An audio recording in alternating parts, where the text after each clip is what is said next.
कसं आहे, यामागे सर्व सत्ताधाऱ्यांचाच आशीर्वाद आहे. म्हणून पाटील होतोय गजाड, आपटेल दडतोय भाजपच्या आड. यांना नाही शिवरायाची चाड, यांना नाही शिवरायाची चाड. मात्र पाटील होतो गजाड आणि आपटे लपतोय भाजपच्या आड. वारे सरकार तुमची कामगिरी, तुमची नीती भ्रष्टाचारी.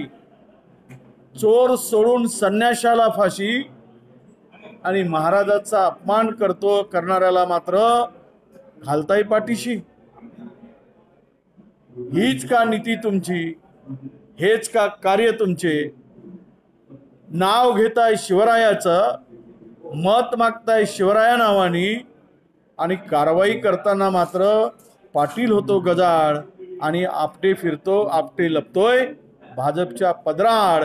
आपटे लपतोय भाजपच्या पदराड. अशीच स्थिती महाराष्ट्राची सध्या सत्ताधाऱ्यांनी केलेली आहे. ओ दादा, आमच्या अजितदादाला म्हणणं आहे, ओ दादा बोलू द्या किती फाडफाड, पण जनता म्हणते आता. ओ दादा कितीही बोला फाडफाड, पण जनता म्हणते आता. यांना, या महायुती महाभ्रष्टाचारी खोकेबाज सरकारला समुद्रात गाड.